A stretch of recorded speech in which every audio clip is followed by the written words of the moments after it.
Welcome to another episode of RoboPapers. Super happy today to have Li Yi joining us.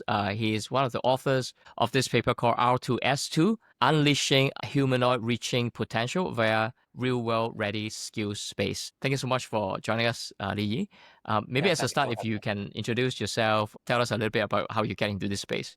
That'd be great. Okay, it's my great pleasure to be here to kind of share this kind of works with everyone. I'm Li Yi. I actually am now assistant professor from Tsinghua University in China, and yeah, I graduated from Stanford in 2019 with my PhD. My advisor is Leonidas Guibas. And then I joined Google for like roughly a year and a half and as a research scientist working on 3D scene understanding. I kind of like joined Tsinghua in 2021. And since then, I'm working on embodied AI in general and 3D scene understanding. Recently, right, we have like a huge interest on humanoid robotics and humanoid robot learning. So yeah, that's why kind of this paper is one of the early try we had done in this field. Yeah. Yeah, it's hopefully we can share more details later in this episode with everyone. Okay, awesome. Yeah, okay, cool. So maybe as a start, if you can share screen and then you Okay, can just talk us through. Yeah. share the paper first, maybe, Yeah, or yeah, up to you. Yeah. Yeah, I guess you can maybe share the website and then just give an overview. What is R2S2? yeah. I think, yeah, So the visual. Yeah, okay, this is great. okay, so basically, this is like a paper focusing on how to make the sim to real of humanoid robots happening well. Okay, especially in the multitask learning or reinforcement learning setup. So traditionally, like using reinforcement learning to learn all these kind of humanoid skills is one of the good option to go, especially for locomotion. But now we know kind of the robots are not just designed for working anywhere. They are designed to really kind of complement humans' labor force. So they should definitely have the operational space similar to a human being. So that's why I want to make sure this humanoid, they can reach the whole 3D space rather than just like walking to any places. So, but this requires us to handle kind of a lot of different humanoid skills. For example, like locomotion, squat down, like leaning forward, reaching, grasping, and so on. Using kind of reinforcement learning to learn all these kind of skills in a single framework could be possible in a simulation, but usually transfers very badly to the real world. So how to really make sure this multi-skill reinforcement learning can transfer to real? So that's basically the focus of this paper. As you can see now, this robots are basically showing some of the examples on this Unitree H1 robots here. In this example, they can do autonomous kind of point reaching to pick up a box from the ground, or they can kind of reach out to maybe grasp cups through some teleoperation systems. So yeah, basically all these kind of skills are now kind of transfers well to the real. So this is because we have built this kind of real world ready skill prior. Okay, so telling them how to really handle these skills, especially when it's trying to kind of do maybe scroll down, locomotion, all these kind of things in the same kind of task, right? So do you want me to show more details about this kind of thing right now? Or maybe we can discuss that later. Yeah, I mean, I guess you can maybe share some of these videos as well. Yeah. So these are some of the demos. So this kind of, if you have this kind of whole body, whole space reaching skills, you can of course support these autonomous tasks through some hierarchical reinforcement learning design. So basically in this demo you see here, we have, okay, so in the previous few kind of videos, you basically have this kind of autonomous skills. The low level is some kind of real world ready skill we have already learned previously. And on the high level, we have like another kind of high level RL policy, which tries to select proper skills in order to accomplish a specific task. Here, you see it wants to touch a point on the ground. So this really unleashes the reaching potential so that the humanoid robots becomes more useful. So not just those autonomous policies, but here there are more examples for teleoperation examples. Let's see, yeah. So you see, in this situation, we kind of we kind of test out the humanoid robots by using like a mocap system to kind of monitor the state of the robots and then sending out the commands for its end-effector, right? Basically, what is the position where we want this end-effector to reach. So this kind of teleoperation in these slides, you see all these kind of teleoperation examples. Oops, it's kind of like a circling. Yeah, but this teleoperation is another important feature for this framework because we do have this kind of low-level real-world ready skills. So you can tele op the whole system to collect data where the robots is kind of working. So this is something, one of the motivation we started to work on this problem because humanoid robots is quite different from robot arms or kind of wheel-based robots, where you do have very nice teleoperation systems, which helps you to collect those robot data for you to maybe learn like embody foundation model or some other kind of big transformers. However, for humanoid robots, controlling that kind of stably in the real world itself is a big challenge. So it comes into a chicken and egg problem. If you want to do teleoperation, you need to have a policy which allows the robots to work in the real world first. But that also requires maybe data. So that's why we think, okay, maybe RL can be a good data provider, allows the robots to explore different places in the environments and then transfers to the real. So once you have this kind of low-level policies, the robots can really do a lot of things. Then with a kind of human in the loop issuing those commands and high-level commands, especially those waypoints, to gradually guide the robots to reach some specific regions you have in mind. This allows us to really collect data where the robots becomes more useful. So once you got this kind of robot learning humanoid robots data, then yeah, there are more things you can do. Of course, learning autonomous policies, which can do allow these robots to do this kind of maybe tabletop cleaning or like object reaching and grasping. Yeah, that's another big motivation.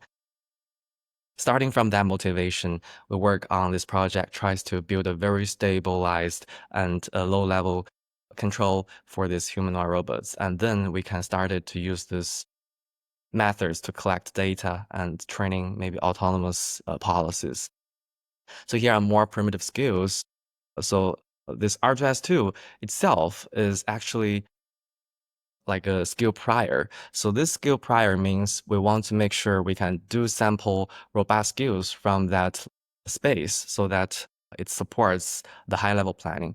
So in order to generate this kind of skill space, the first thing is to really make sure individual skills can be done nicely. So here is one example like locomotion, right? You want to make the locomotion robust. This has been shown in a lot of places how to make sure these big robots can work well and robust to disturbance forces.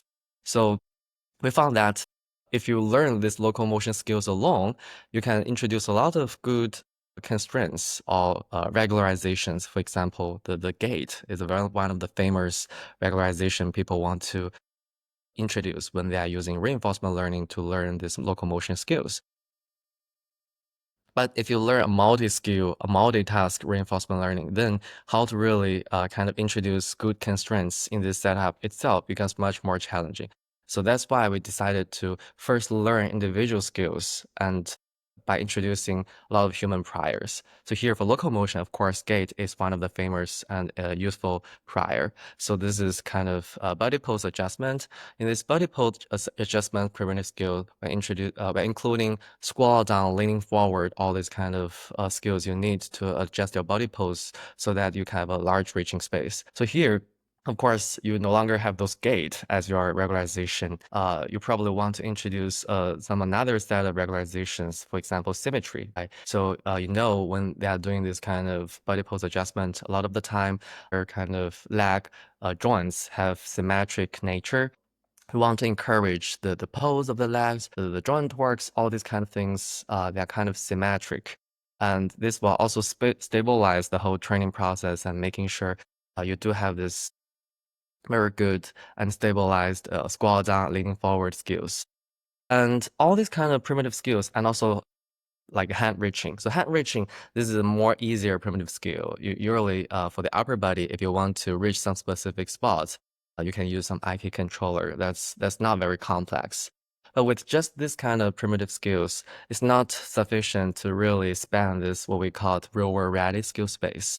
So of course, one naive idea or interesting, one simple idea is to just like a sample from these primitive skills using another high level policy and tries to accomplish various of tasks, either autonomous or teleoperation based.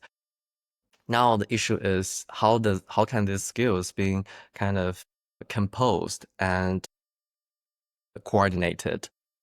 When composition, we mean there are maybe multiple skills going from locomotion to like body pose adjustment or from body pose adjustment to locomotion. So, like a long tasks, all these kind of primitive skills, they have this kind of temporal composition.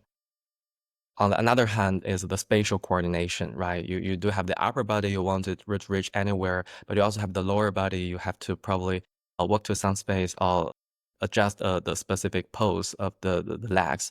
So this kind of spatial coordination and the temporal composition, they are not really there from these primitive skills. If you just sample these primitive skills and naively compose or coordinate those together, you will find this will introduce another sim to real challenge. Since the goal is to make sure this sim to real can happen really well, so we have to address this challenge again. So this is basically something very key to this project, how to really ensemble those kind of primitive skills. So this ensembling does not mean just like putting them all together, but also tries to expand the skill space to incorporate the transitions, the coordinations, all those kind of things. So of course, when we are learning this kind of transitions and coordinations, you shouldn't you shouldn't kind of forget these primitive skills. So that's why we kind of combine reinforcement learning and imitation learning together here, with imitation learning, learning from all these primitive skills, serving as the teacher, and reinforcement learning tries to give feedback to the skill library so that when transition happens, when the upper body, lower body coordination happens, there won't be any artifacts and the skill still transfers to real. So yeah, this part probably I will later look at the paper and using the figure that shows better ideas. But due to that kind of skill prior, this sim to real basically becomes solvable. And another nice feature of this framework is it can easily extend to a different kind of include more skills. For example, like not just locomotion, not just scroll down, and maybe sometimes you want to have jumping or running, although we didn't do that at this moment, but this framework is kind of general to incorporate more skills. So yeah, so here are just like examples I already showed in the earlier demos. So these are all kind of autonomous policies where the lower level is the skill prior, while the higher level is another RL policy selects the proper skills to do all these kind of things. And we kind of also support teleoperation as I just shown. So we do allow, so we do ask the robots to maybe use some of the human tools like and also we want to show it has a huge reaching space. So that's why we have this kind of scroll down, reaching objects on the ground and like a really standing up very high. So you see here, the knees is becoming a pretty kind of not very bended anymore. So previously, to allow a stable locomotion, usually the robots needs to kind of bend its knees a little bit. But now, if you really want to reach a high space, you need to kind of stand up.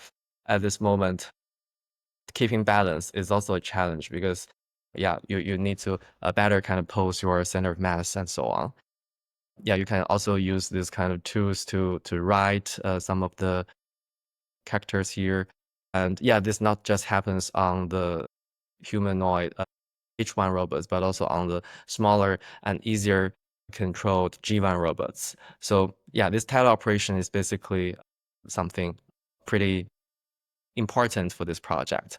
From this figure, I think it's probably better for me to explain the key, which is how the skill assembly. By the way, if you have any questions, just interrupt me at any moment. Yeah, I'm probably like just talking on my own.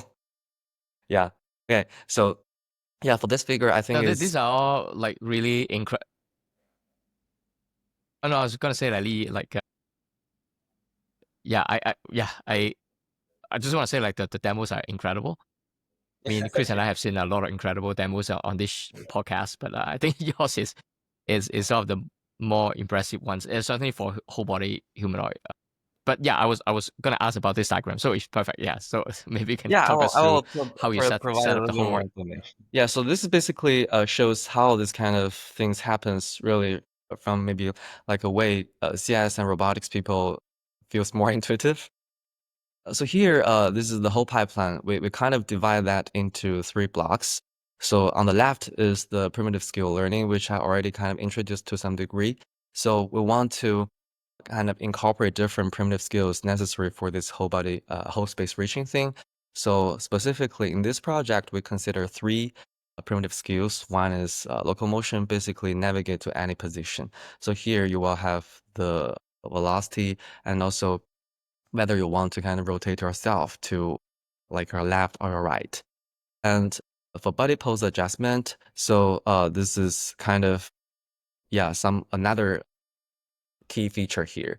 You want to be able to like squat down, leaning forward. So here we find firstly at the very beginning we think okay, changing our height is one of the important thing, but we find it's very important to kind of disentangle the pitch kind of command describing how you're really leaning forward. So we found one example that if you really want to reach something far away from you on top of a table, then you don't need to kind of squat down, but you need to lean forward to reach your hands. All this kind of thing is important. So if you just mix all these kind of things together, single squat down policy, then you won't be able to control all these degree of freedoms to accomplish this kind of complex tasks.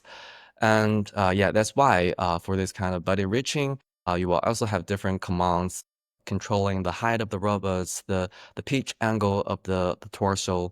And for hand reaching, you will have basically the end-effector place position telling you where you want this hand to go. Okay, so all these primitive skills are the basics, but as I just mentioned, they're not enough, they're not sufficient, especially when transition and spatial composition happens. For example, we find that when you are kind of walking to some place and then squat down and grab object from the ground, if you directly kind of sample these skills, the robots tends to becomes kind of trembling, right? Because it cannot really find like a proper position to transition. It cannot find a proper pose to transition from the locomotion to the body pose adjustment. Maybe you send the command when the feet is still on the sky. At this moment, then the robot will becomes kind of out of distribution because it never seen all these kind of states during training the body pose adjustment primitive skills. So all this kind of composition is a big issue. So traditionally, I was working in the character animation domain. In that domain, people don't find that to be a big issue. If you have different skills, you just like embed it into some space and then you sample from there. And the robots just like, sorry, the character just like transitions naturally. But now it's in the real world. We cannot tolerate any artifacts and any instability. So that's why the key thing is the skill assembling. How you can make sure all these kind of skills are properly used to form a good and nice skill prior. So here, one simple thing is to use imitation learning. So you just train some student policy, which imitate all these kind of primitive skills. And especially if you don't want to forget all these kind of primitive skills, but just like doing imitation learning, like trying to kind of distill all these kind of skills into a single space is not sufficient. It won't really create transitions. So that's why we have to also on purposely kind of set up like a environments, issuing all these kind of transition commands and composition commands to the robots to kind of challenge the robots to see whether artifacts will happen. So once we set up these environments, we send all these transition commands, composition commands to the robots. And now the imitation learning is no longer sufficient. So we will introduce another reinforcement learning branch, tries to, through trial and error, providing this kind of feedbacks from the environment. So that's why you see in the middle block, there is a dagger and there is a PBO coming from two directions. So this skill, this skill space is actually something in the middle, and we learn a student policy which can help us to inherit all these primitive skills, but also handling those transitions and compositions. On one hand, the student policy will learn from the teacher. This is why it's called student policy. On the other hand, there will be some sort of like a word provided to the student policy, especially when transition and composition happens. Although this lines is a bit complex, but you can see here when the goal is given to the student, this goal could be reaching at some specific spot, or doing locomotion first and then scroll down, or kind of scroll down, stand up and then navigate to some place. So this goal could be this kind of transition and compositional commands, and these commands are given to the student policy. When the command belongs to some specific skills, the teacher policy will be activated. The student can learn from those teacher policy. So when the commands incorporate some transitions, so the reinforcement learning on the lower half will basically provide some feedbacks from rewards to the student policy. So that's basically how this thing works. And the student policy itself is kind of designed using a conditional variation autoencoder. So this tries to model everything in a latent skill space rather than in a primary skill space. So although we don't really, in generally speaking, we don't really feel this latent space or kind of explicit kind of primitive skill space are not that different. But here we learn this latent skill space more for unifying the commands. So because for the primitive skills, they have different commands, some controlling the lower body, some controlling the upper body, and sometimes like the horizontal velocity, sometimes the vertical height and pitch angles, all those things. They're pretty heterogeneous commands, making selecting those primitive skills, issuing those commands not convenient. And so one simple thing is just to unify all these kind of things in a latent skill space and using a unified command interface. For example, we have a super long commands with all these kind of things being provided. And if some commands are not given, they're just like some blank symbols. So with a unified command interface and also a latent skill space, you can now more easily kind of support downstream tasks, which needs to select proper skills from this skill prior. So this is basically how this skill assembling process works. Once the skill assembly done, I think the most important key thing of this work has already been finished. The next is about applications, where you can now maybe sample from the skill space to accomplish some high-level tasks. Here we consider some of them like point reaching, like box pickup. So because all these kind of tasks, they can be characterized as like robot touching a sequence of the points. So for example, for box pickup, the robots can first touch the two sides of the box, and then maybe lifting is moving the hand to some upper kind of position. And for point touch, you can issue a single point goal, but all a multiple kind of sequence of point goals. These are all possible. So this kind of task information they're given to the to a high-level policy. So the high-level policy basically plans in the latent skill space, and it well, just like can output a latent action, which can be decoded into the real kind of robot control actions. So of course, this high-level policy can also be learned using reinforcement learning with some of the task reward being provided to this whole policy. Yeah, I think this part is already standard. So, but the nice thing is not only for like high-level autonomous policy learning, but you can also easily support those TED operation as I just mentioned at the very beginning. So you can just do this point reaching just by kind of using maybe a VR system to kind of synchronize or monitor how the human is moving their hands, and then just issue this hand and effector position to the robots. And the robots is now able to kind of reaching that specific spots in an online manner. So this is basically how the teleoperation happens. So Yes. for this teleoperation, we also have like a video originally I shared on the Twitter. Maybe I can find that video too. I'm not sure. Yeah, that video is not in this page. But yeah, I think that paper is also interesting, showcasing how this kind of skills can be really used in this teleoperation system, helping us to collect data, boosting the amount of humanoids data for maybe later large models or humanoid skill learnings. Yeah, so maybe I can talk about that later. Before I really move on, I probably pause here a little bit for any kind of questions or interactions we might want to have.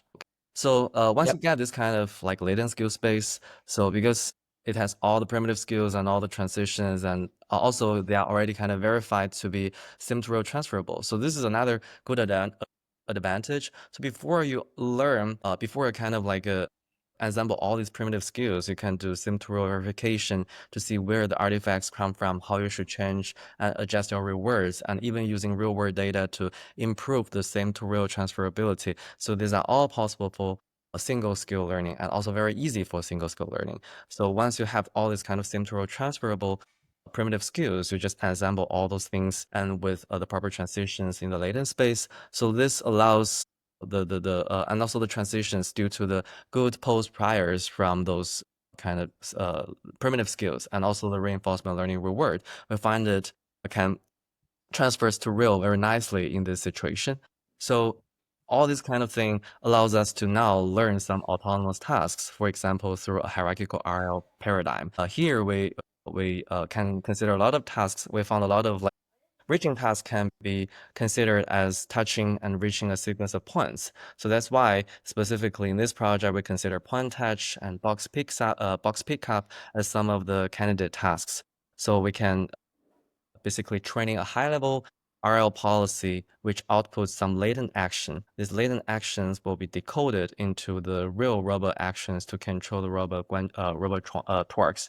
So this high-level policy is also trained through trial and error in the simulator with only some simple task-related rewards. So because the skills are now kind of transfers well to the real, so you can simplify the high-level policy learning dramatically, easily achieve all those kind of autonomous tasks I just shown previously. So yeah, so I think this is, but this is not the only good thing. The other good thing is you can also do teleoperation, as I mentioned at the very beginning, right? So teleoperation itself is important for humanoid robots and these skills because they are now real world ready. So even though when user is kind of sending conflicting or kind of like quickly transitioning commands, the system can still kind of performs reasonably well. So this allows us to maybe collect data where the robot is touching the ground, grasping objects on the ground, or reaching some high spaces, and allows us to maybe later training even higher, even larger scale policies to facilitate the embodied AI learning. So yeah, that's Uh, basically how this framework goes. I will pause here. yeah, I have a question about the teleoperation. So Mhm. during teleoperation, which policy is running in real time? Is it the student policy in the skill assembling step? Yes. So for the high level policy, the skill assembling thing is the only thing. We don't have the high level policy anymore. And so the title operator is probably giving kind of end effector like target, and Yes. then So I you see. have different Okay. design choices in our specific implementation. Kind of we developed a teleoperation system called Open Whole Body Teleoperation. Also, kind of Mm, shared a video on my Twitter. So in that teleoperation system, we basically use a pair of like a VR headset to kind of support the whole teleoperation system. So you have mm, the VR headset. The VR headset will just monitor how the user's hands is moving. So this end-effector position is one of the teleoperation commands sent into the system. Apart from that, we'll also incorporate a pair of remote controllers. So this controllers, we have several buttons on that controller. You can press different buttons to control the lower body skills, for example, like walking forward, walking backward, or if you want to scroll down, there is some specific buttons. If you want to leaning forward, there's also like a button allows you to continuously adjust all those kind of bending angles and squatting heights. So this lower body thing is mainly controlled through these buttons on the controller, while the upper body, especially the hand and effector position, is read out from the VR headset. We found this tends to be more kind of stable compared with directly using the VR for whole body control. And so you can also consider using VR to read out some of the end effector position in the work coordinate system, and then tries to use that to estimate the heights, the body pose, and all those type of things are pretty standard in the VR community. But we found that thing to be pretty not quite stable, especially if you want this to work in a real kind of system to collecting data. You cannot really tolerate the robots to fall down very quickly when you maybe collecting one kind of trial. So if you really want to prioritize stability, you will sacrifice some of the flexibility and some of the kind of interface simplicity. So that's why we found introducing a pair of remote controller to control the lower body. It on one hand allows users to better specify their own needs. On the other hand, it's also quite stable because the user can control the commands and using issue commands following our instructions.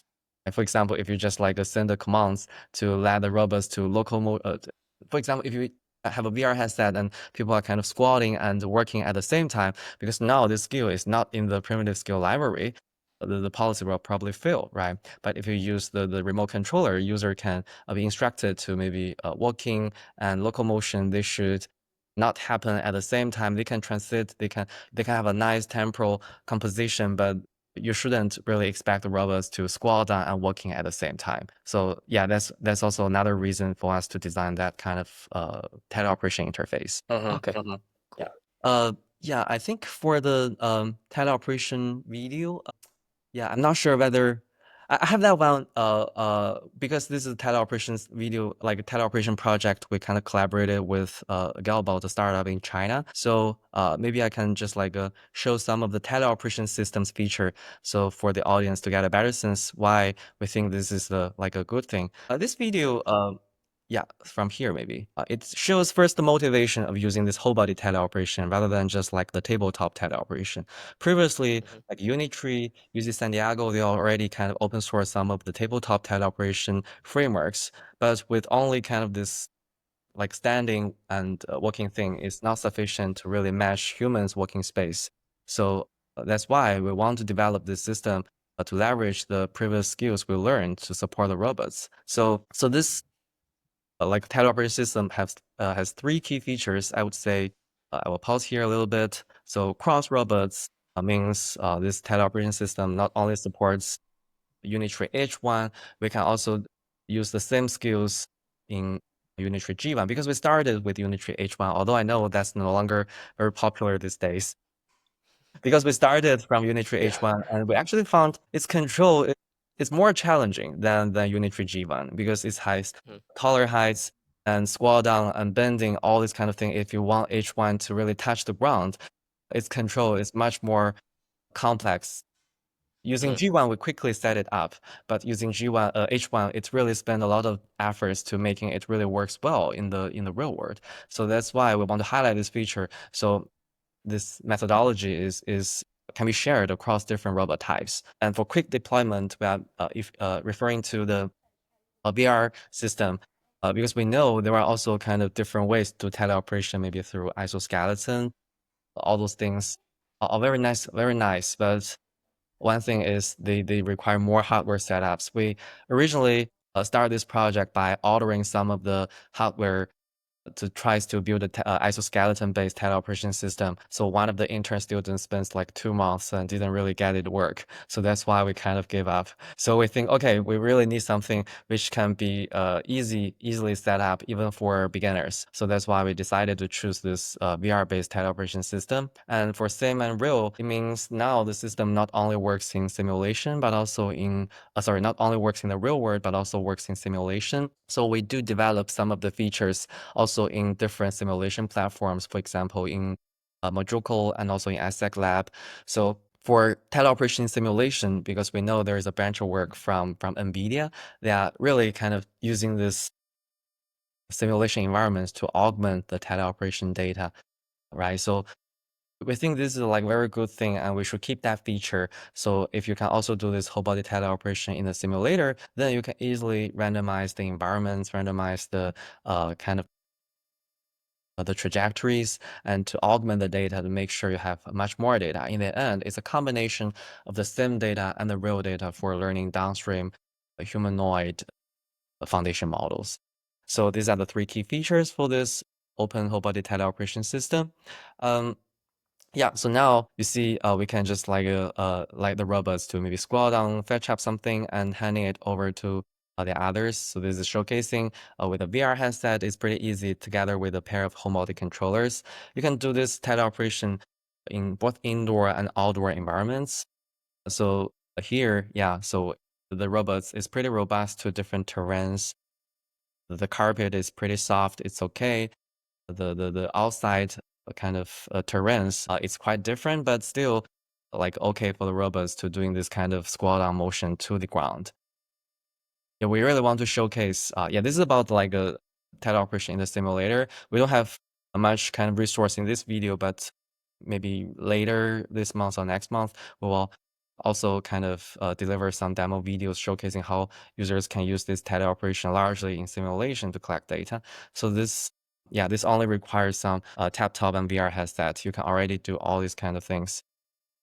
Yeah, I think this is basically this year there are several works targeting on this topic. I would say this work is one of the thing which pretty robust on its own. So I would recommend anyone want to use this thing to collect data, you can probably try it out. It's all open sourced. Yeah, this is about how the teleoperation system really works. Maybe it better answers your. So the high level policy is just for autonomous policy, but for teleoperation, it don't really require the high level RL anymore. What you do is just to track all these commands and also with the robot states, you just use this kind of latent skills to kind of decode the action. So now you are kind of directly sampling the skills from this skill prior to tally up the robots in a real life. Like yeah, I know about this open WBT. Yeah, Uh-huh. I'm glad you get to talk about this as well, and thanks for open sourcing this. This will be very helpful, I think, for the Yeah, we community. do get some of the feedbacks from the user nowadays. They're also helping us together to improve this teleoperation system, and also we keep working on that system. We know now in this system we emphasize a lot on the stability, so we don't really allow the robots to really work like a human or copy paste humans arbitrary motion. I know that is fancy, but probably that's not the first step for teleoperation system to stably working for a long time. So we can now do, we also kind of started to use this system to collect data ourselves. So we can use this system to collect data for hours without kind of robot kind of falling down, all those type of things to happens. So I do think this is like a very nice way for everyone to really get into this field. Yeah. And let's see. Okay, yeah, this is about the Unitary H1 thing. So we found, okay, H1 is no longer very popular, so we just like put it in the end. But I have to say, this is really more challenging than the Unitary G1 thing. And also, this is the only robots now compared with G1, which can match humans' working range, right? If you want, we know the G1 is just like 1.3 meter. You cannot really expect it to reach like a 2 meter high position. But with this H1, you can always do that. This is to showcasing, yeah, we can match Yeah. like an adult's working space, kind of like that. Can I ask you a question about the one on the extreme right, right, where the robot is kind of bending forward to reach Yes. for that cup? I think Uh-huh. so. This is teleoperation, right? So Yes. what is a teleoperator doing? The teleoperator is basically saying stay put, stand at the same position, but then he's pushing his like controller forward. Is that what will induce the robot Yeah, to I stretch think out? this is a very good question and also highlights one of the important feature I just mentioned earlier. We have to kind of decouple the height change commands and the kind of torso angle bending commands. So you have to like make sure you do have these degrees of freedom separate. Otherwise, when you are kind of like bending forward, you squat down. When you squat down, bending forward, this is not something you want. So in this teleoperation case, the users will just use the hand to issue the commands that the robot should like moving its hand forward. While the for the body pose, it will not allow the robots to squat down, but only changing the pitch angles. So that's why the robot can just stand there and bending forward and to touch the robots, touch the objects. But I have to mention this is also challenging for the robots. If you don't allow it, sometimes you see demos on the internet, people have these robots always bending and kind of like squatting at the same time. So because when it tries to bending forward, the center of the mass shift dramatically. If you do not really adjust your kind of like a leg pose, it might encounter instability. So that's why we also kind of carefully tune these skills, these primitive skills, to make sure it can just stand there and bending forward. Even when the center of the mass shift forward, it can still be stabilized there. So if you learn all the skills together with a multi-task RL framework, I would imagine this is very hard to achieve. But now, since all the primitive skills are kind of engineered and carefully tuned to incorporate those regularizations and solve the real world kind of artifacts, then you do support this thing. Yeah, that's awesome. Yeah, do you have more videos to show about this Open WPT? I think yeah, this is some interesting thing like showcasing we like the robots to route some characters. Yeah, I probably don't have more. Oh, so actually, I have a question about that calligraphy thing. Yeah. Can I ask, like, so I like the robot is bending down while he's also moving the hand. So this is teleoperation, right? So what is the teleoperator doing? Is the teleoperator telling the robot to start slowly squatting down while he's using his hand to do Yes, to yes. write? I So see. this also challenges the teleoperators a little bit because you need to care more things, not just how your hands moving, but also how the lower body moving. So the teleoperator needs to issue commands to the end-effector and also the lower body, the height of the robots to maybe instruct the robots to kind of squat down a little bit to adjust its body pose. So Probably through a joystick or something. Okay. yes, yeah. At Mm. very beginning, this is not that intuitive, but after several trials, the teleoperators can get used to that. Yeah, humans are very flexible. Yeah, yeah, that's awesome. Yeah, if you could maybe go back to the diagram, I think maybe me and Chris have yeah, quite questions about that. So maybe as a first one on the step one, I'm curious, like, were there other primitive skill that you guys also consider besides like before nailing down these three? At the very beginning, we kind of like considers all the popular skills people are interested in, like for example, jumping, running, all those type of things. Because previously, when people are talking about humanoid locomotion, especially multi-skill humanoid locomotion, they kind of consider all those type of things. But we find, okay, on the first hand, it's probably not necessary for the robots to really reach all the positions in the whole 3D space. And secondly, like just introducing all those skills means more kind of trial and errors and engineers tunings for the primitive skills. We started from the H1 robots, right? So letting the H1 robots to do the locomotion, body pose adjustment, all those type of things stably well is already pretty time consuming. And we don't really want to spend more time there to just like incorporate a little bit more skills. So that's why we decided to finish the whole pipeline first and just leave more skills to future works. Yeah. So I guess so from yeah, yeah, Chris. Yep. I had a couple more on this. So like, so you have these three primitive skills. So you showed a bunch of things like the like carrying two-handed boxes and so on. So like your hand reaching skill isn't that just like one hand reaching is enough to train all of those different things. You don't need any particular, I don't know, way of learning constraints between the two Yeah. hands. For Or actually for hand yeah. reaching, it's not just like a single hand. It's pretty easy to Oh, okay. support multiple hands because now it's Hmm. just like some IK based control. So you just like issue multiple commands and Yeah, makes solve sense. the IK for each individual hands like arm separately. Yeah. Yeah. Okay. Cool. Yeah. So I guess what is the role of the I know you explained this earlier, but like, why do you need the PPO so much? Like, what is the objective of the PPO? Is it not like, is it training? It's the joint task reward, right? So it's all of the different tasks together. Okay, all right, then, So, yeah, so gotcha.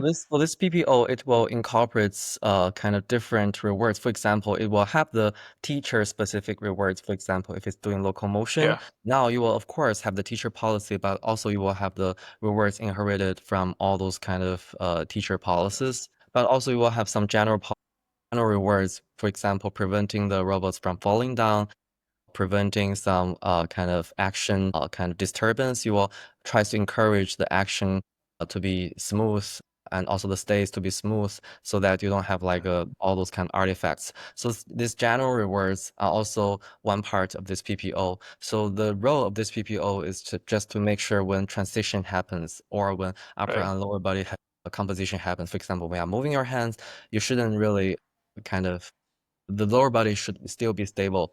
And when you are kind of Yeah, like a maybe walk to somewhere and scroll down, then this transition shouldn't run into artifacts. All this kind of transition based thing is the key for this kind of PPO thing. Yeah, they provide a reward so cool. that you don't really have those artifacts and you don't really fall down when transition Yeah, happens. no, that's very cool. I guess I'm what I'm surprised by is that so like I guess the clarifying question and then what I'm surprised by. The clarifying question is that like so like are just taking the reward. So like if I'm transitioning from like locomotion to hand reaching or something like that, Yes. then I am just adding in both of the reward terms for those two subtasks into your PPO, or is there something more, or is there something different going on? Also, there is actually some indicator functions depends on Okay, like the commands. So maybe the commands is from locomotion to body pose adjustment. I see. When the command transits, the reward will also kind of like change to some degree. So the reward is a Okay. command dependent reward, basically. Okay, so it's just doing one of them at a time, or it's just whatever command or commands are actively being received. Yes, I guess. yes, Okay, that yes. makes sense. But then, so you don't? Do you need to like co-tune these? I guess is the next question. So like, did you? So like, you were. I think part of the appeal, I guess, of the primitive library is that you can design all these things independently. Do you need to like co-tune them to make sure that like the reaching term doesn't like overwhelm the body pose adjustment term or something like that? Or does that question Yes. make sense? Okay. Yeah, yes, Yes. yes, of course. So that Okay. is Yeah. also why this skill assembling is important. So for Yeah. like maybe hand reaching, we are training locomotion, don't consider hand reaching, but now when the hand is really moving in the whole space, because especially when you're grasping object, there is also the center of mass shifting somehow. So it's not just like locomotion alone, it's sufficient. So that's why Right. in this kind of like it's not just about, it's also about composition of like a spatial Okay. composition, spatial coordination. You need to kind of spatially compose the upper body and lower body together. So in this case, the reinforcement learning will have the rewards for the upper body and the lower body. Oh, so sorry. For the upper body, it's just RL.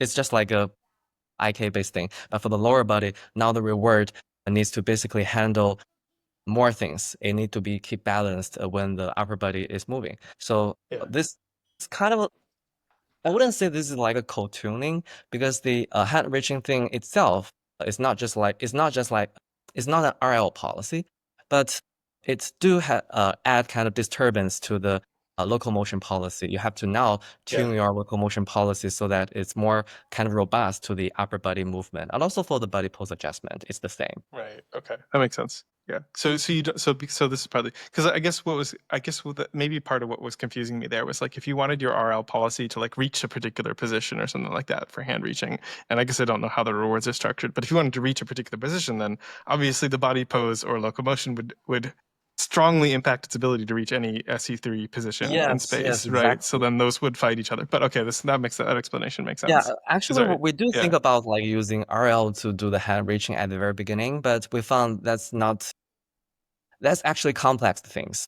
And Okay. especially you Yeah. just mentioned, yeah, when the lower body is moving, then it will just influence the hand reaching kind of accuracy. And now you have like a two RL which depends on each other.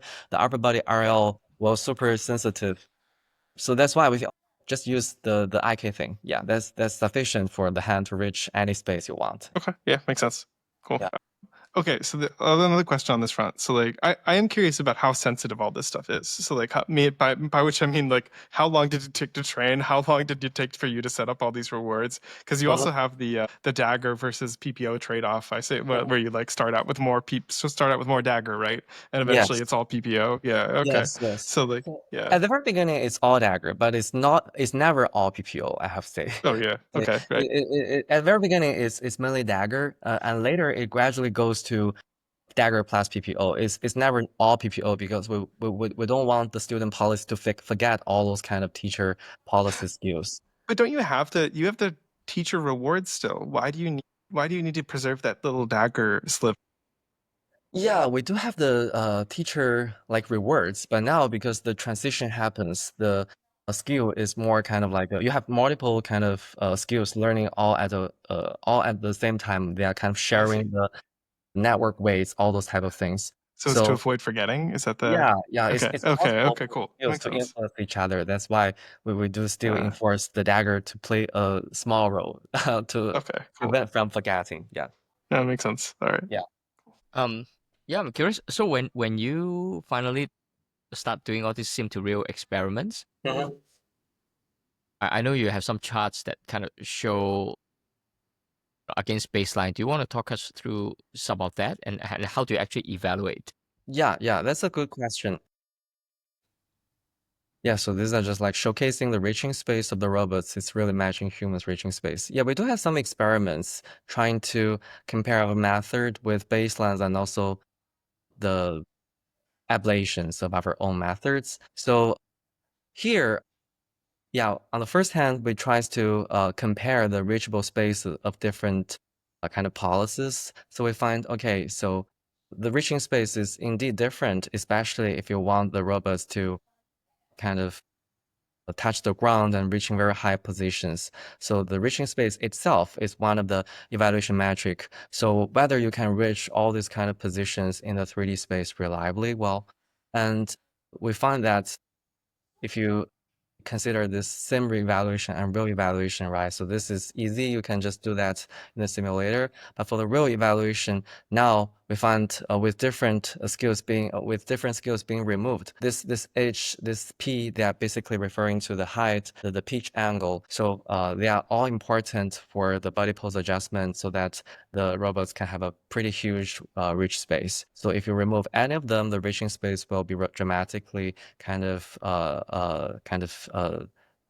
will dramatically vanish to a small region. That is about the reaching space evaluation, showcasing this work to have pretty good reaching space and all the commands that are important. So this is about the comparison with different RL learning paradigms. So this is actually done in the simulator because evaluation in the real world is pretty expensive. So we started to do all this evaluation in the simulation environments. You will find the vanilla PPO without any all this kind of hierarchical sophisticated. So we're just using the autonomous policies to do this evaluation. It will include the success rate and also the distance error. So for the distance error, it refers to how far your end-effector is reaching is from a specific target points, and the success rates, as long as the end-effector is close to the goal position within a certain distance threshold, we'll just treat that as success. So these are two metrics we use to evaluate this kind of reaching tasks. So the point reaching, the point touch, and the box pickup, they both have their own kind of set of evaluations. So we compare with the very vanilla PPO, which is pretty bad in all different cases. And we also do ablation. So these two features, one is the latent skill thing, the other is the skill ensembling thing. So if you remove the skill assembly thing from our method, you will find it's no longer working very well. This is due to the transition and composition things. Those are pretty important.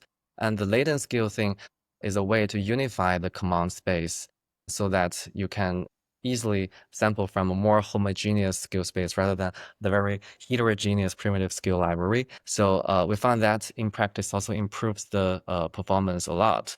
Without that thing, you can also design a high-level policy to select one type of primitive skills or like directly select from the skill library. All those type of thing is not as good as using a latent skill space to model all the skills. So yeah, this is a bit ablation study. So this is also showcasing whether sim to real is okay. So when the cross happens means we tried, but we find it easily failed and even hurts the hardware. So we cannot really afford doing any real to a sim to real thing.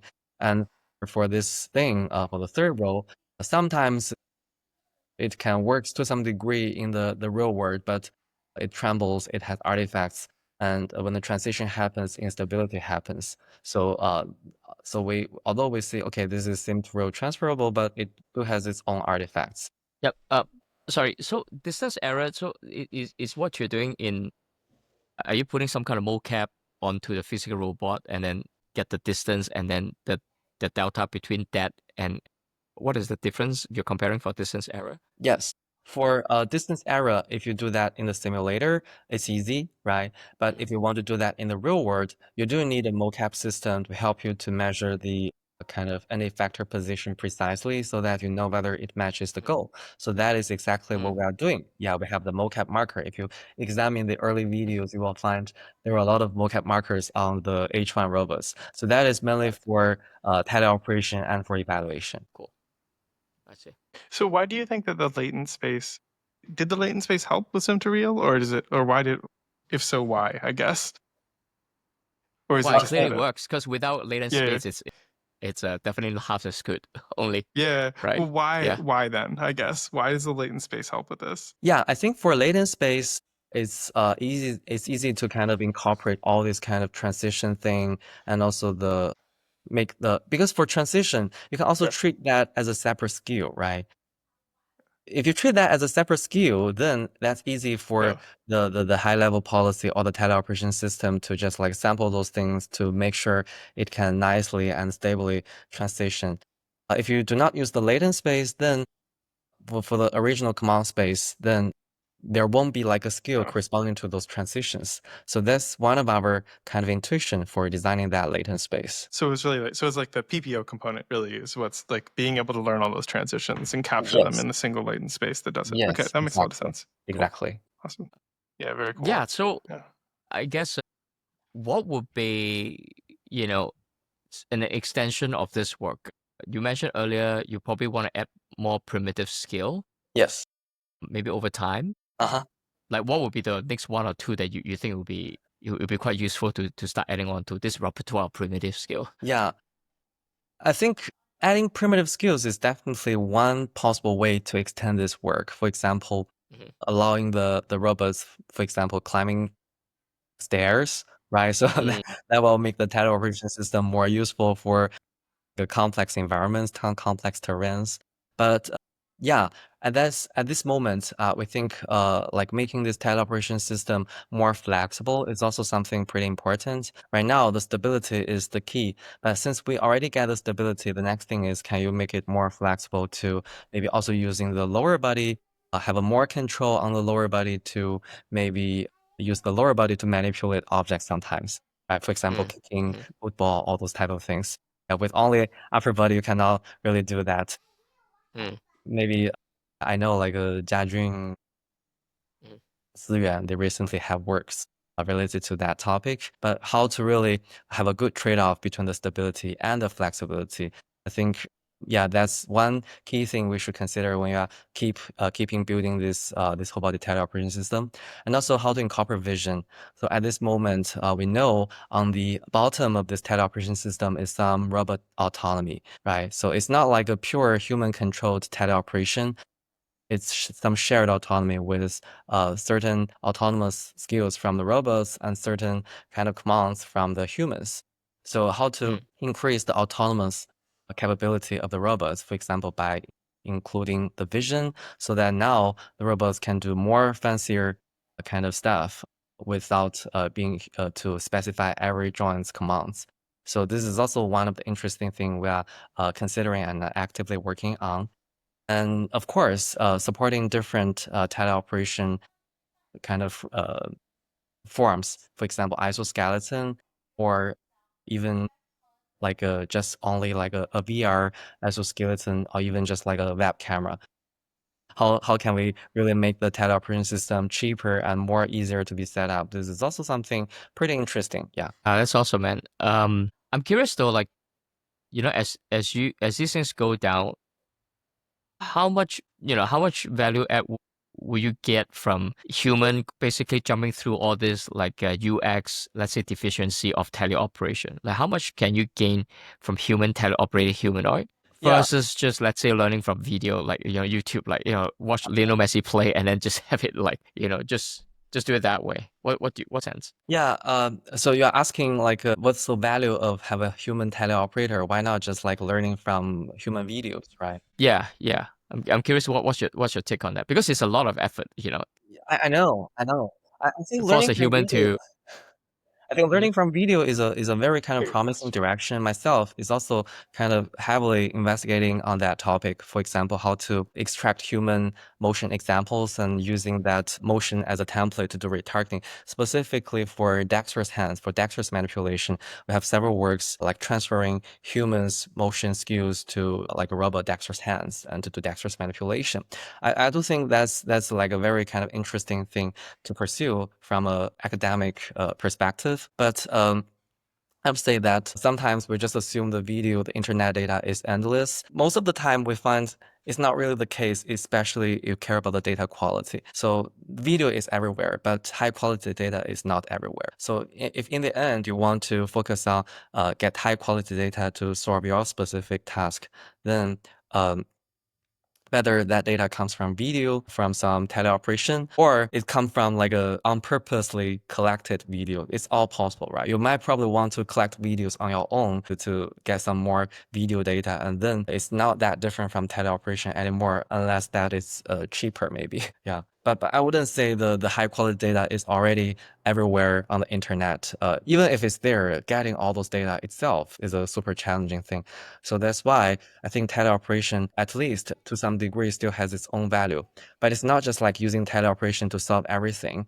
Now, that's why we're keeping increasing the autonomous capability of the humanoids through reinforcement learning, through trial and error. So when you are learning all these kind of things, basic skills from the simulation environments, the rest high-level task learning itself becomes no longer that challenging. With several samples, you can probably already know how to do planning, especially nowadays with LLM, VLM, all this kind of foundation models development. It's pretty foreseeable. You can leverage those things for planning, and combined with your kind of sim to real skills, then some teleoperation to guide the specify the tasks. So that's probably a good recipe to go in the future. That's awesome. Yeah, because I mean, Chris and I, we've been very curious about like just different, I guess, like, I mean, especially Yeah. humanoid, but like a different way, different data sources. Yeah, I mean, I do think that maybe beyond certain point, it's when the UX gets so good that maybe it's just enjoyable to do this. Like, but actually, you don't learn much from like a human teleoperating anymore. It's more just for the humans.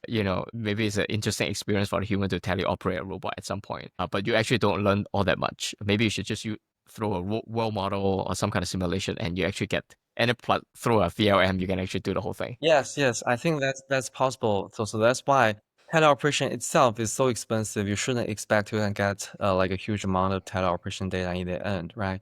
So word model or video learning, yeah, those are good things to specify, or at least. But for teleoperation, we do find in practice teleoperation itself usually serves as like a role to align or to kind of specifying users' needs. All those type of things is sometimes not easy to just use a language to specify the user's needs. Then in that specific cases, especially maybe for the robots is interacting with humans, right? Some of the very nuanced behavior, it's not just easily described through language, or we do have a lot of videos for those situations.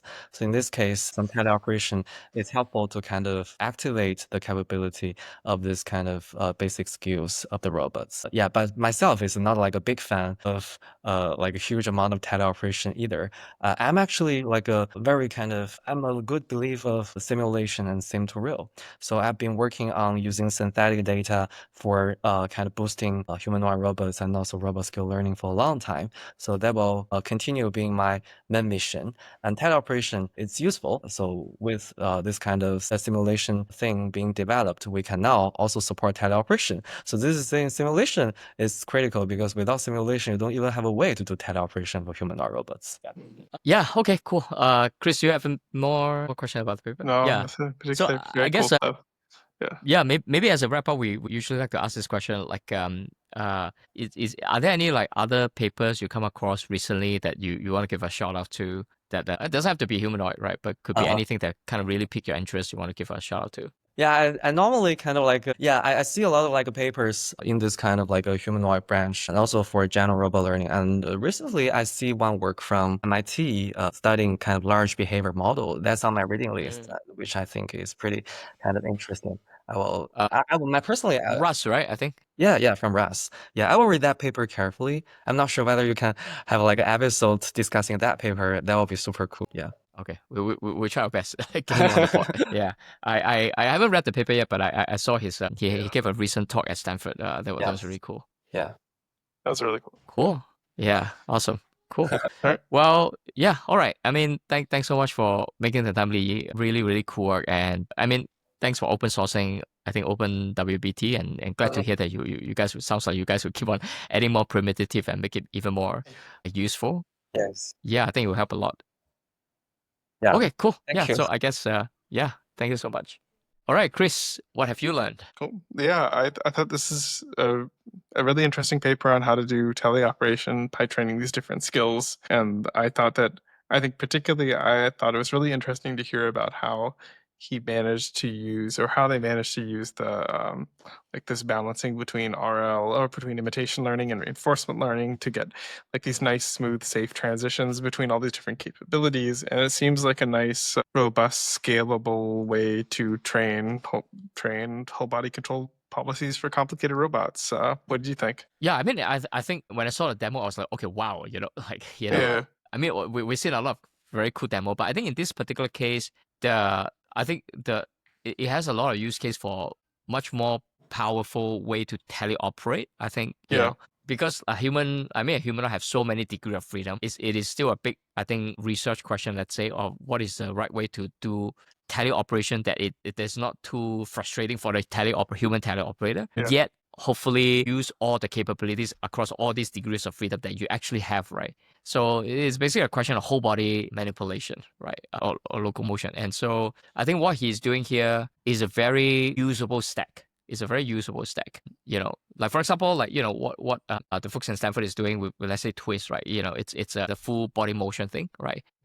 Like mocap, right? You know, so obviously way harder, way more frustrating for the very hard to set up. Yeah. Whereas in his case, probably just put on some VR goggles and then the two controller, and then you get quite a lot of range. I mean, you can do the squatting down, you can do reaching out, and then he kind of have this skill ensembling side of it that take care of a few of these core skill sets. You know, like he mentioned, there could be many primitive skill, but I think the three that he picked as a start is a very sensible combo. Yeah, it's a good. It already unlocks so many things that you can do, right? Especially since it's not just each of those individually; it's the combination of them because of the RL training, right? So, yeah, it seems like a very nice way to start to me. Yeah, and I think it's. I mean, again, as a layman, I'm just trying to think, like, the difficult part is you can train up all this like individual, let's say, primitive skill, but you need a model to figure out the transition. Let's say you're transitioning from moving to picking up, right?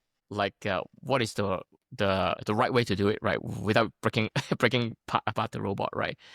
And he's mentioned something. It's not just transition, right? It's also like, actually imagine when you're moving the robot while carrying stuff, like, you know, the center of mass would have changed. And so it's usually a combination of these skills that actually make the humanoid do a lot more possible tasks. So you definitely need something like this. Certainly, if you want to use teleop to gather more useful data as well.